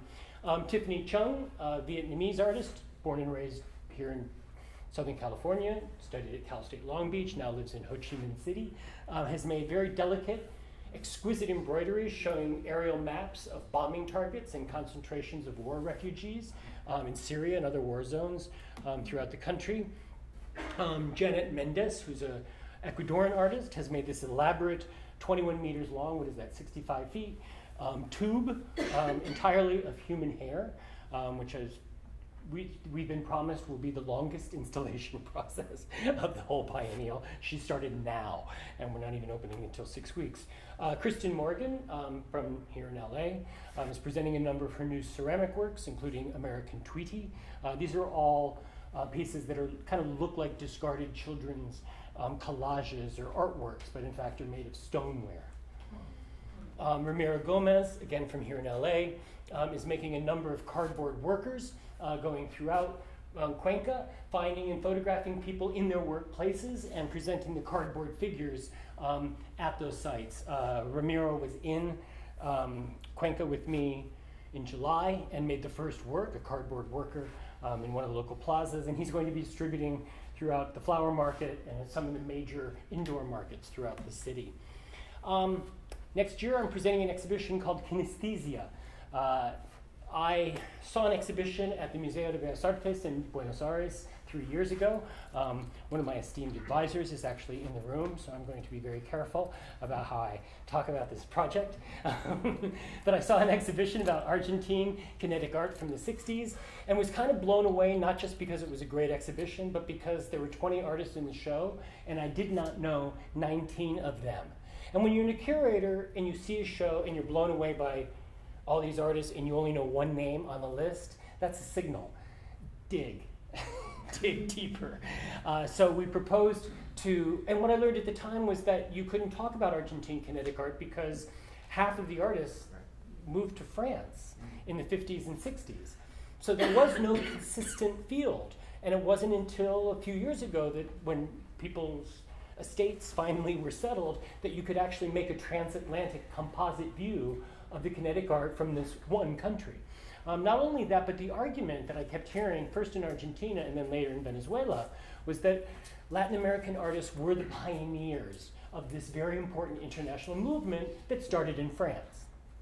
So it's been doubly hard to prove that Latin American artists were the pioneers because the movement was located in Paris, where all the artists were Parisian. They weren't Venezuelan, they weren't Argentine, they were Parisian. And so this, over time, what I realized is that if this sort of applied amnesia is taking place throughout all of these countries, then there is no field called Latin American kinetic art, even if Latin American artists were the pioneers of kinetic art. I mean, logically that doesn't make sense, but that's kind of how these histories are. So what I'm doing is presenting a lot of these artists, not obviously for the first time. Soto is a giant figure in the history of 20th century art, but very little known in this country for his importance. And he was the very first of the Latin American artists. He made his first kinetic work. He was the very first one to show his work on an international level, beginning in '54. Abraham Palatnik, literally unknown name in art history, was the first artist in the very first Biennial of Sao Paulo in 1951. He was invited to make a room-size installation with a screen in front of it of motors, moving colored lights, and fans. It was apparently dazzling. There's no footage, but there's a lot of photos. He's not included in the catalog because no one knew what the medium was. It wasn't painting, it wasn't sculpture, it wasn't printmaking, it wasn't drawing. It got a lot of awards, but no one bothered to include it in the catalog. During the 60s, he made a number of chromokinetic devices that are essentially light boxes in which these membranes move and twist in a very beautiful hypnotic rhythm. That's what they look like from the inside. So one of the fascinating things about putting together kinesthesia in a digital age is to show viewers what analog culture produced, what it was. I mean, Julio Leparc, if you look at his Lumiere pieces, he really was one of the most important artists of the 20th century. Julio Leparc has never had a museum exhibition in the United States. He's having his first exhibition this year at the age of 93. Why? Because he was a communist. But that's another story. Marta Boto is, again, one of the earliest artists to work in kinetic art, lived her entire career in Paris, died almost entirely unknown, but her works are sprinkled throughout different museum collections, and this will be her first museum showing in the country. So the last project I want to talk to you about, I've been working on for the last year and a half or so. Hey, Edgar. Can you go back to that last piece? Are those glass cylinders that is painted upon, or No. those coils inside? Those are coils that are independent. They spin at different speeds. And they spin at a different speed, What yes. size is that? It's about 4 feet high. It's not a giant piece, but it moves very slowly, and it's very, very lyrical. It's one of the few pieces, one of the few pieces in the exhibition that doesn't require, that can be shown in normal lighting, that doesn't require darkness or some kind of focused illumination. So just to give you an idea of what I'm working on right now, I mentioned Eugenio Dittborn. When I was in his studio back in 91, 92, he's told me about the island of Chiloé, the enchanted island of Chiloé. And he said I should go there And I said, why? And he said, well, you should even do a project there. And I was like, why? And he said, because it's the southernmost art museum in the world. And I thought, that's fascinating. And I never pursued it. And a couple of years ago, I met a Chilean artist who's been a friend for some time, but through his work. And I said, Ditborn once told me I should do an exhibition in Chiloé because of the museum there. And he said, I think that's an extraordinarily good idea. Not only would I encourage you, but everyone I know would encourage you to come to Chile and make an exhibition in the island of Chiloé. So just a little past history. I've been to Chile many, many times over the years, and I have a lot of close friends there. So when I finally went to Chiloé, it was just to explore. And immediately what I became caught up in was the idea that this is a rural environment. There is no industry. The island is not connected to the mainland. There's no bridge. The main sources of income are fishing, building, carpentry, making wool and wood artisanship, some agriculture. They have the most amazing potatoes. You never want to say, actually, that chilote potatoes are a huge delicacy in the rest of the country. But then it rains 9 months out of the year, and the only thing to build houses out of is wood. So everything's on sticks. And of course, they crumble and rot, and they have all kinds of rituals and a kind of culture built up over the idea of the palafitos being either moved or repaired by neighbors. So I went there, and I was struck by the fact that if you open a map of Chiloé, or you get a tourist guide to Chiloé, the first thing you see is La Muelle del Alma, the Pier of the Soul, which is on the western coast of the island facing the Pacific Ocean, and you basically step on this pier and walk to the edge, and you are overlooking the ocean. It's this remarkable work made for no money by a local artist who goes by the name of Chumono, and it's become one of the most popular destinations on the island. It's one of the first things that people go to see. And I just had one of those, like, wait a minute. So you're asking me to come to this remote rural place where the most important thing that people identify with the island is already a work of contemporary art. This is not going to be that hard. Well, what's happened in the meantime is the salmon industry, salmon farms that they put on Chiloé have created an ecological catastrophe for the island. I don't know what they did wrong, but they had to dispose of thousands of dead salmon in the ocean. The red algae began to form. Has anyone been following this story? And began contaminating the waters around Chiloé, so that now the fishermen are screwed, the salmon farms are screwed, the government won't help, and obviously there was some payoff along the way. So suddenly the urgency of making this exhibition has ratcheted up a little bit, because one of the things that's happening in Chile today is a radical decentralization of the government, especially in terms of culture. So my project involves, I guess it says that, is that we're not just going to make an exhibition, we're going to create an exhibition infrastructure and leave it for the population, so that when they want to make their own exhibitions in the future, they're going to have everything that they need to do so. So just to give you a little example of what we're dealing with, in the village of Chonchi is El Museo del Acordeon.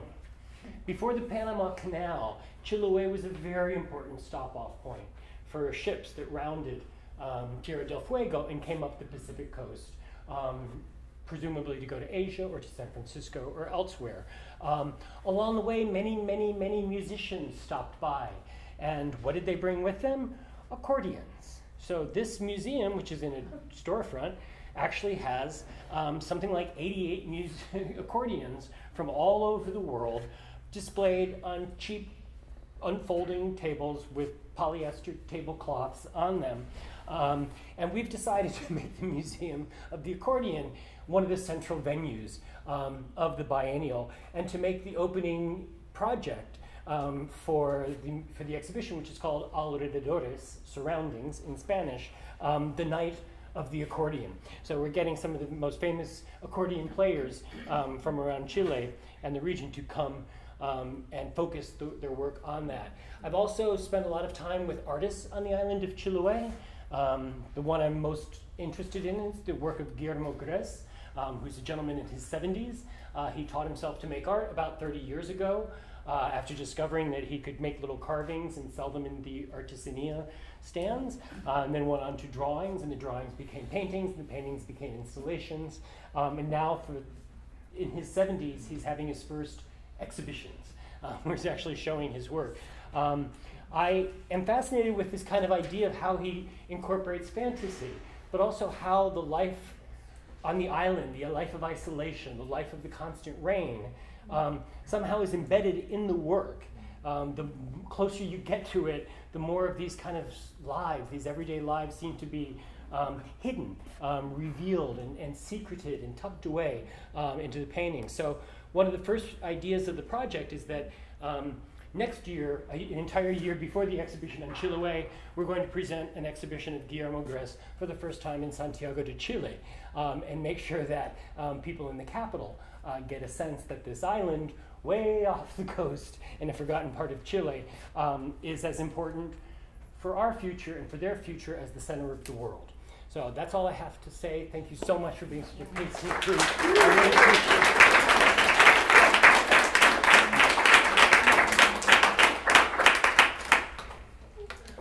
So, any questions? Miss? Thank you so much for your presentation. It's really stunning to see all this work, and I'm feeling just so I'm so full. It's really incredible. It's really incredible. I know how you feel. Yeah, it's incredible to witness the this kind of production. One thing I noticed that you said a lot, and I wanted you to speak a little bit about this, was the idea of the first. The first this, the first that. So many firsts in your. I think that's a verbal tick I have. And I was wondering how that drives you as a curator, and sort of the importance of that, or the importance of the curator as the discoverer, and how that might play into the production of art making, our role as artists in relationship to that. Well, idea of the first. No, that's very observant, and I know I say that, and I'm only aware of it half the time, and I think that it is a driving issue with me. I cannot bear to repeat the work of anyone. I especially can't bear to do work that is perceived in the service of the market. So, I mentioned Jeff Koons back in the 80s. That would be a good example of an artist who, after 1991, it was clear to me that I had nothing to contribute to the field of Jeff Koons studies. So I retired from the field of Jeff Koons studies. And I feel that one of the things that a curator can do that makes a difference is to present an artist's work for the first time. And when you do that, you're very often in a situation where your encounter with that artist's work was relatively fresh. And like Ravani Neuschwander, I was invited to come to Sao Paulo for a show called Antarctica, which was a competition, and I was a judge. And we gave Ravani the first prize because her work was so mind-boggling. It was very modest, but the labor and the thought and the care that went into it was just extraordinary. And, we got this prize, we met her, she was a very nice person, living in London. But then within 6 months, I found that I was still thinking about Ravani Neuschwander. And when it came time to make an exhibition that involves 3 installations, like sort of dividing our second floor galleries, I just said, I barely know this person.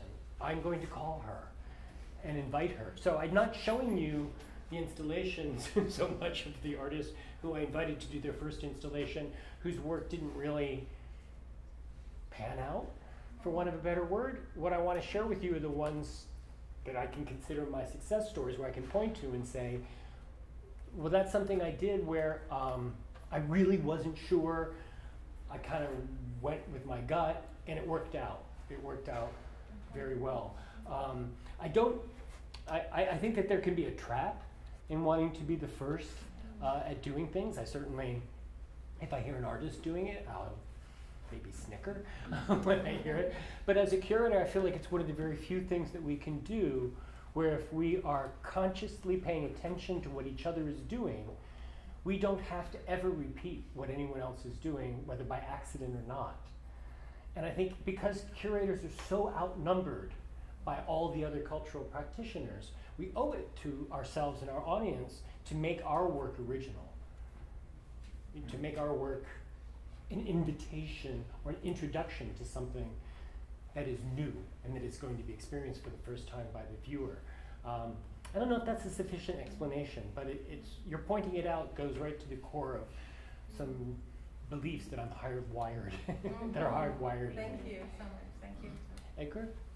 Well, now that you've told us that you just showed us your greatest hits and not your blunders, I guess I won't be able to shower you with as many praises as I intended to. But you know, the scope and the arc of everything that you've shown and the work that you've accomplished is incredible. I think some of the things that you touched on, particularly in the way in which your role as a curator and a leader has taken on an activist dimension as far as economic redevelopment capability. And I wondered if you could speak to that in relationship to, I'm trying to figure out how to frame this in a simple way. How is your role today different than it was when you first started out? I mean, your relationship to economics, to politicians, to how clean and clear is your role? Well, I think until probably the mid-90s, I would say that I had the luxury of being able to work without paying any attention to the market to start with. The market wasn't, I mean, there was a market in the late 80s, but it was so, there was an art market boom from sort of 84 to 89. And it was tawdry and it was tacky. And it caused the release and the promotion and I would say the consecration of some pretty mediocre art. And I think from that point on, I began to see myself as occupying a position that was sort of anti-market.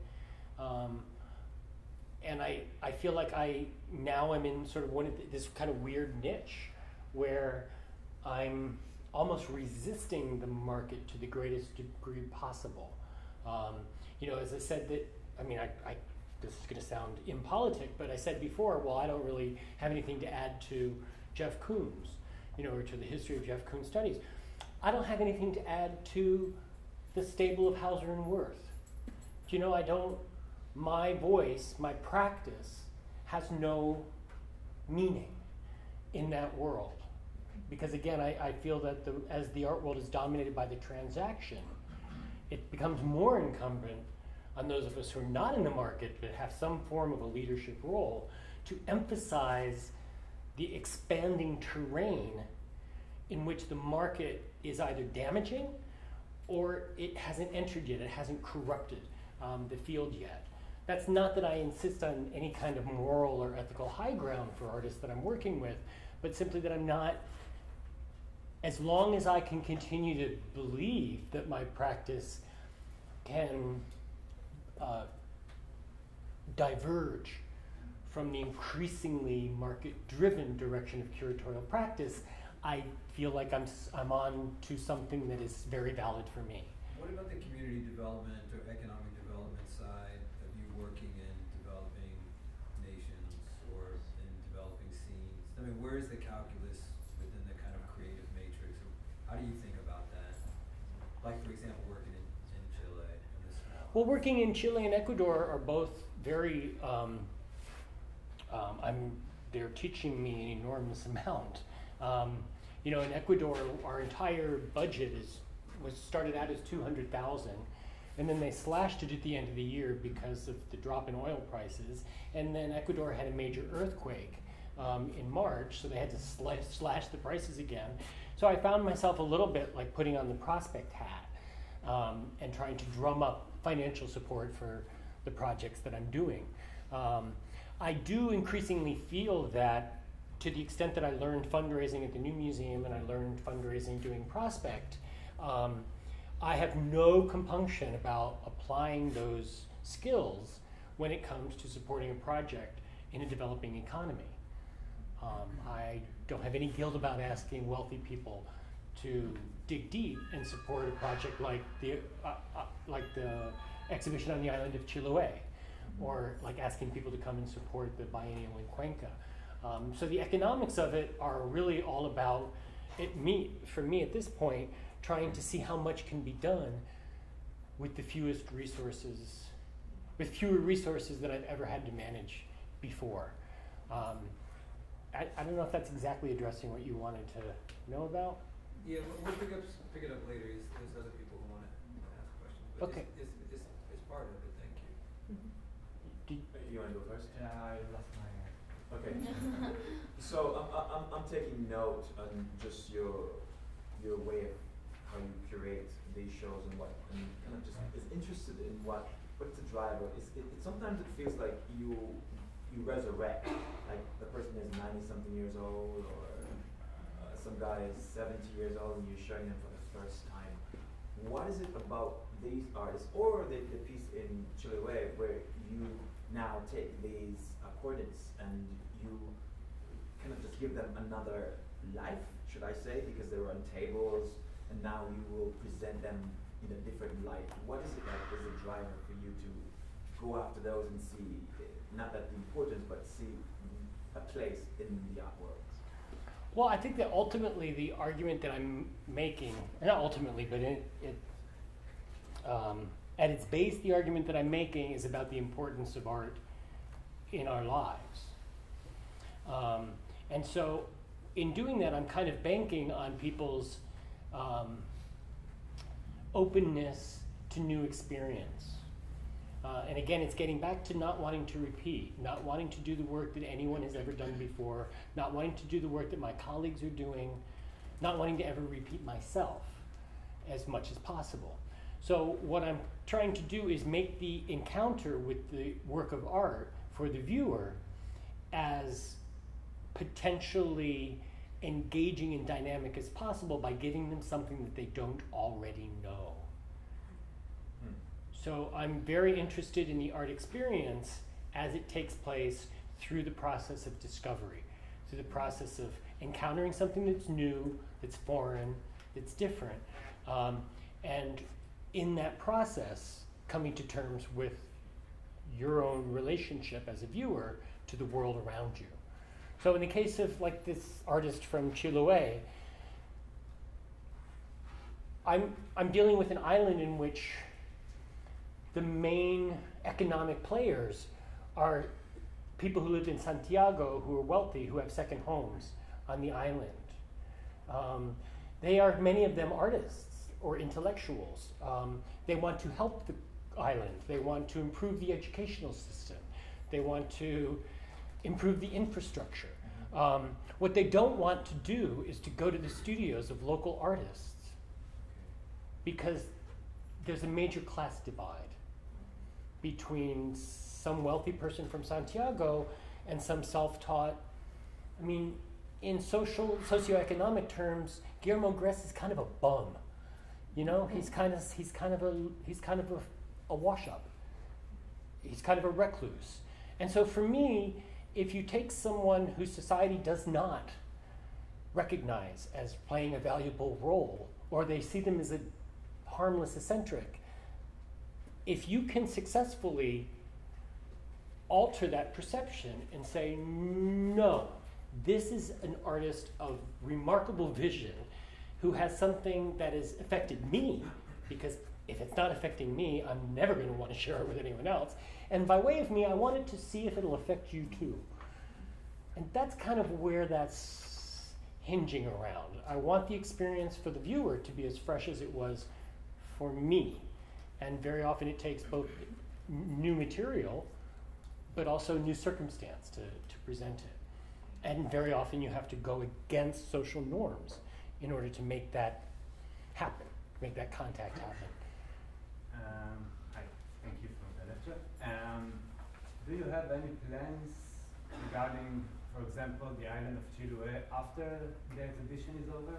I mean, sometimes you work mostly in the periphery, so sometimes it could be Spain, which is well-established country, and sometimes it could be, let's say, second or third world, which are not so established. And do you engage a long-term relationship for this example? or you just, I mean, what happened to the cultural discourse of contemporary art in Chile after the exhibition? That's a great question. I'm approaching it a lot like I did Prospect, in the sense that it requires an infrastructure to be created on site. So the fundraising that we've begun in Chile is about finding the appropriate executive director of an organization that will be based in Castro, the capital of Chiloé. Finding those people and hiring them to run the organization. And they would be the permanent staff with a permanent site. Now, the southernmost museum that Ditborn talked about is MAM Chiloé. It's a museum of modern art that was created at the end of the Pinochet dictatorship, so that people in Santiago could show somewhere without the state security apparatus coming down on them. And so that museum continues to function, but it's in bad need of revamping. An image that I didn't show you, but I would love to, is a failed museum that they started to build in Castro for the municipal archives and for a future maritime museum. It's a 4-story museum in the shape of a beached whale, made entirely, I'm not kidding, made entirely of wood, naturally, which when it was 95% completed was canceled. And it has sat there as an abandoned structure for the last 10 years. So I'm working with the Ministry of Culture to overhaul the place, do engineering tests, make sure it's working, and transform this beached whale, it's called La Ballena Dormida, into a permanent cultural center for the city of Castro.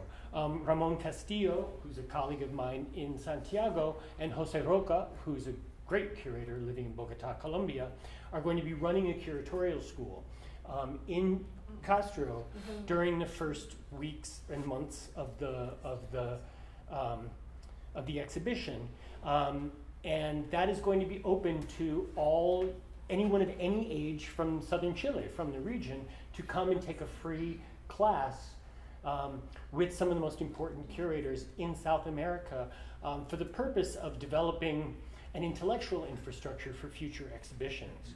What I've been very clear about to my colleagues in Chile is that this is a one-off.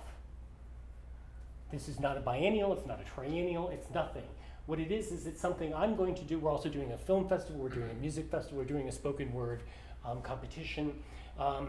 And at the end, what we want to do is leave the infrastructure, which includes the venues, but also the knowledge that is required both to create an exhibition from a registrar and curatorial standpoint, from a registrar technical standpoint, and also find who in the community wishes to assume the role of curator from that point forward. And that that dovetails very well with the plans for Chiloé on the part of the central government. So yes, we've been very deliberate. We've been very deliberate in each of our steps in terms of how to design a structure where at the end of a hopefully successful exhibition, I can walk away. The other thing to emphasize is this is not a the exhibition for Chiloé is not a touristic enterprise. I'm making it for the people of the island and for the people from Santiago. I mean, if visitors come, fine, but there's not really much of a tourist infrastructure on the island. So it's really meant to be their exhibition, for them to do with what they wish. So yes, it's a balance between wanting to make an infrastructure and leave it, and then not tell anyone how to do things once I'm gone. It's a little delicate that way. Yes? So my question started in my head as, what is your process like when you go to these places that you're clearly not from? And then as you kept talking and I kept thinking about the question, I kept thinking about this thing you said about Magicien de la Terre, when you said, obviously there were conceptual artists in Africa, there were minimalists in Latin America. I kept thinking the same, there are curators in Ecuador, perhaps not in Chiloé, but there are curators in New Orleans and in Moscow and in Istanbul. So I guess the question is a sort of two-pronged question of, one, what is your process like, and how do you remain critical about yourself in the role of bringing a magnifying glass, perhaps to Cuenca, but Ecuador has curators, so it sort of dilutes the history also of curatorial practice in these places. My process is usually starts with embedding myself as much as I can. I mean, I think with New Orleans, the issue became one of watching a lot of organizations teeter at the verge of collapse because of all the economic crises that happened. Like the CAC, I became a volunteer director of visual arts for years. It was an unpaid position, but I was running the visual arts program because the Contemporary Arts Center in New Orleans had lost 2/3 of its staff and had a 3/4 cut in its budget immediately after Katrina. So it had no programs, and it had no curator, and it had no registrar. I mean, they really were bereft. So my feeling is that as a curator, when I come into a situation, the important thing to do is to meet everyone, or meet as many people as possible, and to also go to as many artist studios as possible. I mean, I've always operated under the practice that artists know more than anyone, and that if you simply get to the artists, what you can start to do is glean information that's going to be useful, and also bounce ideas off of creative people before you have to commit in a public sense or formal sense with what your position is going to be. As far as maintaining a critical stance regarding my own practice, it's not the easiest thing in the world to maintain. I mean, I think I have a natural autocritical apparatus, but of course I really depend on people around me to also kind of call me out or set me straight when my assumptions are wrong or when I'm overreaching in certain areas. I also feel whenever it's possible to involve as many other people in decision-making processes that are invested in a local situation. So in New Orleans, for example, almost all of our hires in all of our executive roles were local, both for the permanent running of the organization and also for the seasonal kind of direction of the event itself when it happened. And I guess a rule of thumb in that is that the more you empower the people that you're working with, the more they will be in a position not just to support you, but to be effective collaborators.